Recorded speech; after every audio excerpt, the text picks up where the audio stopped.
Washington Journal continues. Now we want to introduce you to Richard Gage. He is the founder of a group called Architects and Engineers for 9/11 Truth. Mr. Gage, what is that group?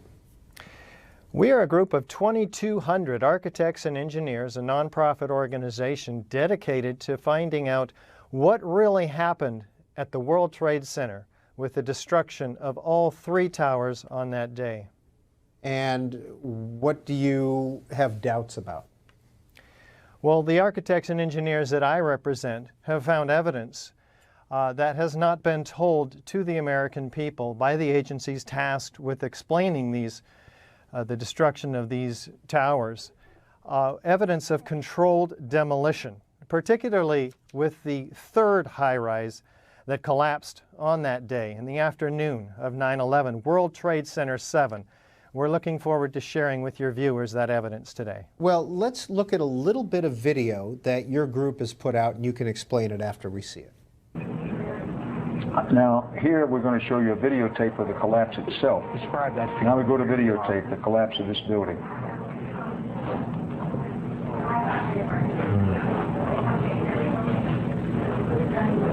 It's amazing. Amazing, incredible, pick your word. For the 3rd time today, it's reminiscent of those pictures we've all seen too much on television before, when a building was deliberately destroyed by well-placed dynamite to knock it down.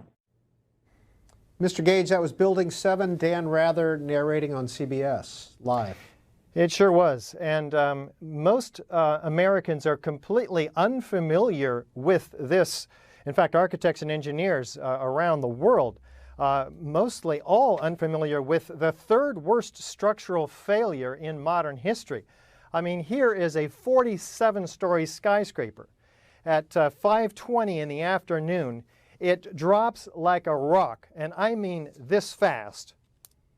Free fall acceleration, straight down, uniformly, symmetrically, as you saw.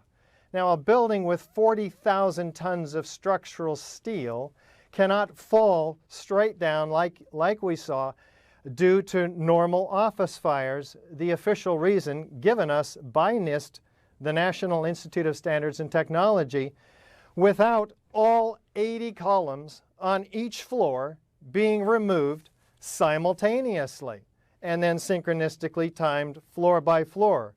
So, Peter, we've seen this like the old hotels in Las Vegas, and as our viewers just saw, it looks exactly like a controlled demolition. But NIST tells us, no, this came down due to normal office fires. So you can begin to see the problem right off the bat. Normal office fires have never brought down a skyscraper ever before. We have steel-framed, fireproofed skyscrapers for a very good reason, and they have protected our towers for a long, long time. So the 2,200 architects and engineers that I represent around the world in over 300 presentations now in 32 countries and 82 American cities, they present the evidence for the explosive demolition. And that evidence is seen not only in the videos of the buildings, but it's heard by the first responders who cite the explosions in this building's destruction, who cite the pools of molten iron flowing like lava, they say. And in fact, Leslie Robertson himself, the World Trade Center structural engineer, cites a river of steel flowing. Now, these are evidence of temperatures exceeding 2,800 degrees Fahrenheit. Office fires can't even get 1,000 degrees short of that. So we have a serious problem, very serious, in the accountability under the official story of those extremely high temperatures and evidence of molten iron, documented by FEMA itself in the first report, Appendix C, in the FEMA report, May of 2002, which documents hot sulfur corrosion. In fact, the author of that report, Jonathan Barnett, says the ends of the beams were partially evaporated. That takes 4,000 degree temperatures.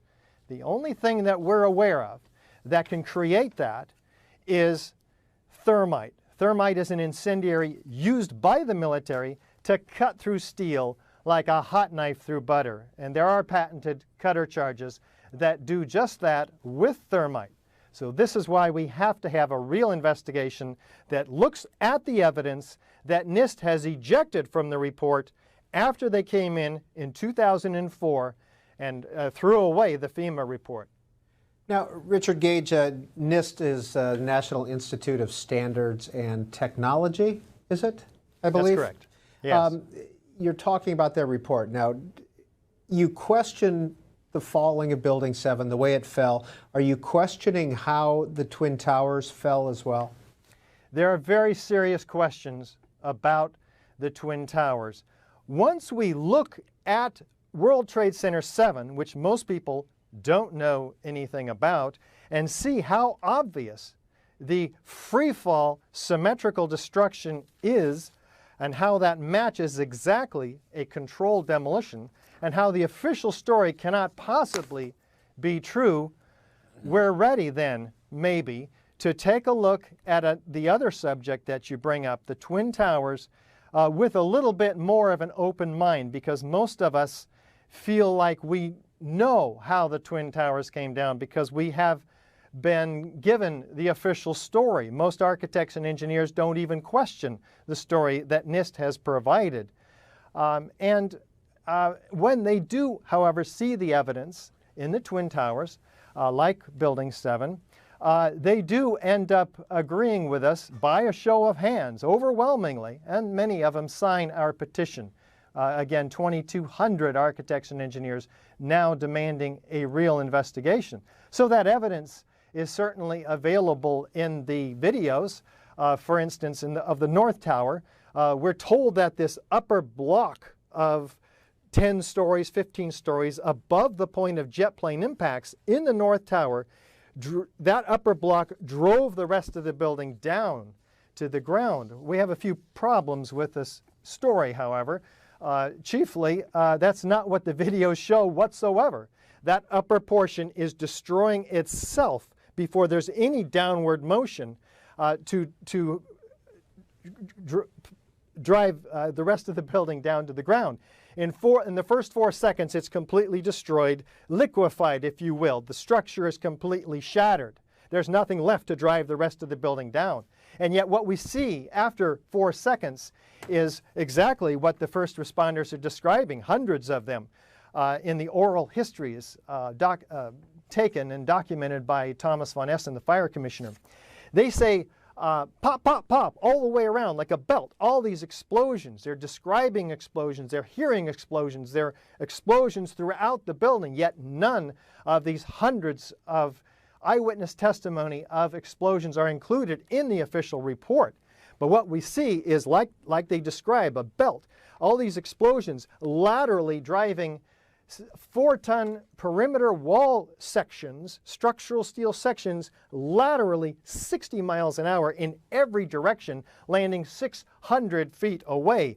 Isolated, freely flying structural steel sections. This takes an incredible lateral force, up to enough force to eject or fire a 200-pound cannonball 3 miles. We also see explosions below that. Mr. Gage, I apologize for interrupting. I just want to let our viewers know we're going to take a lot of phone calls, and we're going to begin that in just a second. We invited Mr. Gage on this program because from time to time regular viewers of the Journal know that we get phone calls asking about Building 7, regardless of what segment we're talking about. And so we thought we'd investigate this group and give them a chance to have their say. And I want to start with this tweet, Mr. Gage, and it kind of goes to the why. And this is Jim at Lake Gaston. Who gains from this building falling? Why would someone want to demolish it? I think criminal investigators who are trained at looking for suspects in such massive criminal controlled demolitions like these obviously were, have to be employed to look at the means, the motive, and the opportunity. Who benefited? Cui bono? These are the questions that enterprising journalists and criminal investigators should be asking, but in large measure are not for whatever reason, the architects and engineers for 9/11 truth are tasked with the what. And those questions you ask, why, have to also be answered by those who are trained to find suspects with motives and find the motive too. Let's take some calls, Mr. Gage. Max in Milford, Indiana. Please go ahead. Hello. Thank you, C-SPAN, for having Mr. Gage on to tell the inconvenient truth about 9/11, because our whole foreign policy and much of our domestic policies today are all based on 9/11. And there are so many questions to be asked and answered about 9/11, like where is the airplane debris at Shanksville, Pennsylvania? Where are the 4 black boxes from the airplanes? Why did the Bush administration fight an investigation? Why did the 47-story World Trade Center Building 7 collapse? Why were military and political people told not to fly? Who scheduled the hijacking war games on 9/11? Where was NORAD? Who told them to stand down? These are just a few of the questions that need answering. Thank you. Well, I agree with the caller. These are some serious and very important questions that Americans, millions of them, are asking, but not getting enough airtime. And we appreciate C-SPAN's dedication to journalism and finally focusing on this subject, because after all, 2 wars were started as a result of 9/11. We've lost 6,000 soldiers, 1 million people in the Middle East have been killed in these wars in Iraq and Afghanistan. We've lost precious civil liberties through legislation, and our economy has been wrecked.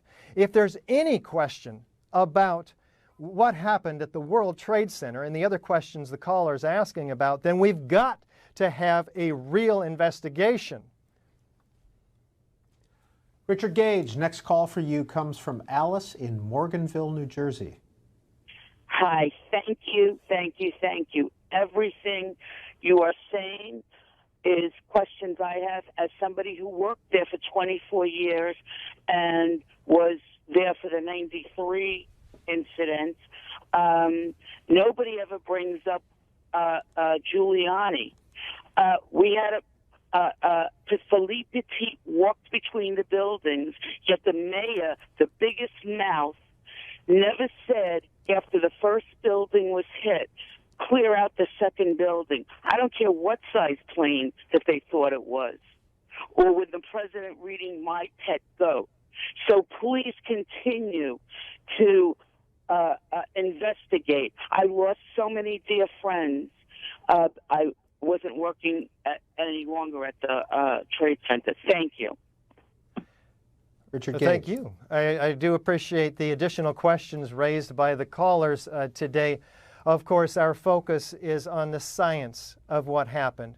We want to know, how did 400 structural steel connections give way every second during the 7-second freefall collapse of World Trade Center 7? Their computer animation that NIST made to prove how their theory developed, that is the buckling of column number 79 at the 12th floor where the worst fires were said to be. However, those fires were burned out over an hour before the building ever collapsed. So they could not have caused the thermal expansion that NIST cites as initiating this collapse. NIST also has a serious problem in fabricating evidence and not including key structural components in their computer model, which they will not release, citing that it would jeopardize public safety were they to release the computer models and the structural drawings for Building 7. In fact, the architects and engineers like us who are responsible for public safety have to have this information, of course, in order to ensure that public safety. Now, Richard Gage, National Institute of Standards and Technology, after their investigation of Building 7, put out a full report, and when you read it, it seems pretty frank and open. In fact, they ask themselves questions, or they ask the questions and then answer them, such as, is it possible that thermite or thermate created to the collapse of World Trade Center 7? Their answer in here is to apply thermite to a large steel column. Approximately 1.13 pounds of thermite would be needed to heat and melt each pound of steel. For a steel column that weighs approximately 1,000 pounds per foot, at least 100 pounds of thermite would need to be placed around the column, ignited, and remain in contact with the vertical steel surface as the thermite reaction took place. This is for one column. Presumably, more than one column would have been prepared with thermite if this approach were to be used. It is unlikely that 100 pounds of thermite or more could have been carried into World Trade Center 7 and placed around columns without being detected either prior to 9/11 or during that day. Well, the question, one of them, would be who would be detecting this? Of course, we want an investigation of the security company under whose noses would have to have been brought several tons of thermite, as a matter of fact. Now, the question, the answer is quite cute, actually, because they completely ignore the patented thermite cutter charges, which issue thermite through a channeled device, issuing in milliseconds molten iron cutting through structural steel. This is very well documented, and you don't just pour thermite against a column. It has to be contained and directed in cutter charges. So we'd be looking for that evidence. In fact, what we see, what FEMA documents, is molten iron. In fact, molten concrete as well, which takes 3,000 degrees of temperature. Where does that come from? It can only come from thermite, an incendiary used by the military, again, to cut through steel like a hot knife through butter. So the evidence is there for thermite, and patented cutter charges are, in fact, made with consolidated thermite. All that would be left is molten iron. And indeed, that's what's found in the basements of the Twin Towers, in the debris pile under World Trade Center 7, and it was not included in the official report by NIST, comprising 1,000 pages of obfuscation and actually lies. Next call for Richard Gage. Eric, Antioch, California. Hi, I'd just like to say that I really enjoy C-SPAN, and there's been a lot of callers a lot of times that I've heard calling about this issue, and I'd like to thank C-SPAN for allowing this to come up, and congratulations to all the people's calls finally bringing it forward. And that's all I have to say. We'll move on to Cologne, Germany. This is Sinan calling in from Cologne. Yeah, hello. Thank you for taking my call, Mr. Gage. As we all know, there were many eyewitnesses, I call them crime scene witnesses, on that morning of 9/11. And indeed, it was one of the biggest crime scenes in history. I know you're not just only in contact with architects and engineers, but also with lawyers. What I want to know, once it comes for a new independent investigation, if it's just for Building 7 or all three buildings, would it be possible to consider such testimonies of, let me say, key eyewitnesses like Barry Jennings? As we all know, he survived explosions in Building 7 even before any tower even did collapse. I mean, isn't it just a regular procedure to hear crime scene witnesses? Yeah, there are several witnesses, in fact, hearing explosions. Barry Jennings is certainly one of them. Unfortunately, he lost his life the day before the final report came out about Building 7, in which, of course, they deny explosions, which he was testifying to in several different films and on live camera. We also have Kevin McPadden, a former Air Force medic who was a first responder, who actually heard a countdown, 3, 2, 1, and then felt explosions under his feet. He said it was like you needed to grab onto something. He knows an explosion when he hears it. other firefighters or policemen hearing explosions. In fact, we have policemen moving people away from Building 7 saying, the building's about to blow up, flame and debris coming down. Now, how do they know the building is about to blow up? Fires, which there were a few small scattered fires in this building, which again have never brought down a skyscraper, steel frame, ever. They're saying it's going to come down. They're expecting it to come down. In this case, they're expecting it to blow up. In the case of the Twin Towers, CNN and the BBC actually announced, in the case of the Building 7, CNN announced the destruction of that building in the morning, several hours before it came down. And in the case of the BBC, they announced it 20 minutes before it actually happened. They later apologized for this grievous error, citing the confusing events of the day.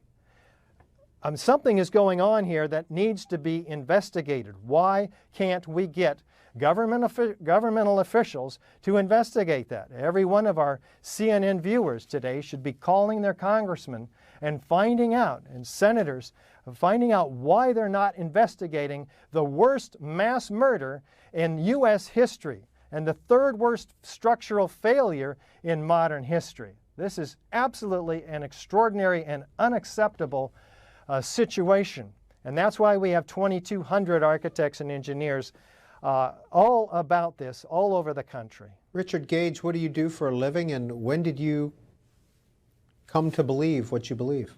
Well, I founded Architects and Engineers for 9/11 Truth 8 years ago when I heard on the radio another researcher, David Ray Griffin, now the author of 10 books on the subject, who delves, by the way, into many of the other issues that the earlier callers have brought up outside of the World Trade Center, which is our narrower scope of investigation. So I had to dedicate myself to this all-important task because I found that most Americans are unaware of the evidence. It's on the internet, it's available, it makes sense, it's comprised from the video testimony, the video documentation, the eyewitness testimony, and it's not something that's made up. We are talking about evidence that's capable of being brought into a court and standing up against the process, the legal process. So let's, like the other caller said, let's get it going. Let's get some effort, as we are, in fact, pursuing various legal efforts, including against NIST themselves for fraudulent building reports. And back to the National Institute of Standards and Technology report. This is the question. An emergency responder caught in World Trade Center 7 between the 6th and 8th floors said he heard 2 loud booms. Isn't that evidence that there was an explosion? NIST's answer: the sound levels reported by all witnesses do not match the sound level of an explosion that would have been required to cause the collapse of the building. Yeah, they actually say it would be a loud boom. You'd hear it for miles. But what they're referring to is high-energy explosives, which are normally used to bring down high-rises, like the old hotels in Las Vegas, which we've all seen, which Building 7 looks exactly like. But if they used thermite, an incendiary, which operates by heat instead of gas expansion and force and loud bangs and bright flashes, thermite instead would be much quieter, but there would still be some explosions heard, which in fact were heard. Laura tweets in, what do the 9/11 truthers think happened in Pennsylvania and at the Pentagon? Were they terrorist attacks? Well, the researchers such as David Ray Griffin, who have looked into these matters, have found serious questions that also require a real investigation. And we're talking about a real investigation which offers immunity to bring forth witnesses, a subpoena power to force them to come forth, that looks at all the evidence with an open mind and with a scientific method. When we get such an investigation that we can actually trust, unlike the 9/11 Commission, by the way, which at least 2 of those members said that they were set up to fail by the Bush administration. One of them, Max Cleland, resigned, citing this as a national scandal. This is pretty extraordinary evidence. In fact, the attorney for the 9/11 Commission, John Farmer, cited that there was a decision at some point not to tell the American people the truth. The American people deserve the truth, Peter. Mike, Safety Harbor, Florida. Go ahead. Yes, good morning, C-SPAN. First of all, Mr. Gage, I just want to give you the utmost compliment. You're a true American hero, and my hats are off to you. The very first caller was right when he listed the lengthy list of anomalies. The science for the destruction of the Twin Towers through explosives such as nanothermite is there. It's overwhelming. I personally have spent hundreds of hours of my personal time going over various information through Shanksville, the Pentagon, as well as the Twin Towers. Mike Rupert did an excellent presentation that you can pull up on YouTube where he actually goes through who would actually have benefited from the Twin Towers being brought down. He discusses topics of insider trading that went on that day through the various airlines. He talks about defense contracting. There's a lot of things that he touches on that have a lot of credibility. The one thing we need to stay away from is partisanship, because until we can prove who actually is involved, we should try to avoid dropping large names because it's counterproductive. Although I do believe the way you do, there's a lot of questions that the Bush administration needs to answer. My last question for you is, I was curious, have you personally or your family or anyone with the organization, have you had any threats, harm to your life or anything of that nature? And I'll take your answer off the air. Thank you very much for C-SPAN. I'm delighted to say that I have not had any problems with threats, and I'm eternally grateful for that. I don't need that in my life. I'm just a normal, everyday architect and person who is very concerned about our country.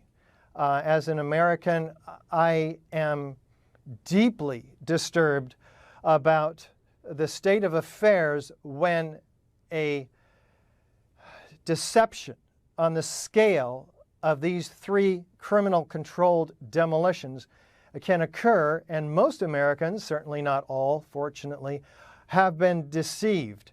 And most of our elected representatives are unwilling to tackle the very serious issues before them, such as the finding of nanothermite, which the caller mentioned, in the World Trade Center dust. Small red-gray chips, tons of them altogether, found by an independent team of scientists led by Niels Harrit in Copenhagen, with nanoparticles of iron oxide and aluminum powder embedded in them. Very clearly the most advanced materials made in extremely sophisticated Defense Department contracting laboratories. This material should not be found in all the World Trade Center dust, and yet there it is, and unexplained by the official analysis of the dust samples by R.J. Lee and the USGS, which, by the way, also found evidence of molten iron in the dust, which cannot be accounted for by the official story. Of course, jet fuel, office fires can't possibly account for temperatures exceeding 2,800 degrees. Office fires can't even get up to 1,800 degrees. From the NIST report, some people have said that a failure at one column should not have produced a symmetrical fall like this one. What is NIST's answer to those assertions? World Trade Center 7's collapse, NIST says, viewed from the exterior, most videos were taken from the north, did appear to fall almost uniformly as a single unit. This occurred because the interior failures that took place did not cause the exterior framing to fail until the final stages of the building collapse. The interior floor framing and columns collapsed downward and pulled away from the exterior frame. There were clues that internal damage was taking place prior to the downward movement of the exterior frame. Here's another one of NIST's cute answers to an extremely difficult question. You cannot have the interior of a 47-story, 40,000-ton structural steel frame fail without pulling in the side of the building and causing massive warpage on the exterior perimeter structural steel system. It can't happen. They're talking, once again, in their computer models, which betrays their own theory, that we have 400 structural steel connections that have to fail in their computer models in order to get that interior to fail, and then the exterior. We don't even have massive window breakage on the exterior. It can't happen. In fact, what does happen is the penthouse drops, the main penthouse, a half a second prior to the overall. So just half a second prior, the penthouse drops, then the overall building drops again. How fast? Free fall acceleration. That fast, 7 seconds. Total structural shattering of the entire structural steel system, beam from column almost. So this can't happen unless all of those are compromised. See, when you have a pile driver that's driving the rest of the building down, it's doing work. In this case, it's falling at free fall, meaning all of its energy is transferred to kinetic energy or motion. There's no energy left to do any work, such as driving the rest of the building down to the ground. That work has to have come from another force. Again, that force is most likely thermite incendiaries, for which we have the evidence in the rubble pile. John, Jonesboro, Georgia, go ahead with your question or comment for Richard Gage. Yes, Mr. Gage, I have a couple of questions. Where did you get your degree in architect? Also, what engineering degrees do you hold? And I would like to personally know when your book is out. I've been a steel worker for 50 years, and I can assure you that all this centrifugal force and the downfall and this and that, hey, if you put enough weight on a building, it's like, you got a paper building. You drop a 5-pound weight on it and see if it'll crush it. So yeah, well, I appreciate that. I went to you. Just a second, Mr. Gage. For the book. Thank you. Oh, thank you. Go ahead. I appreciate that. I went to the University of Southern California in 1986. I had my degree and licensed in 1988.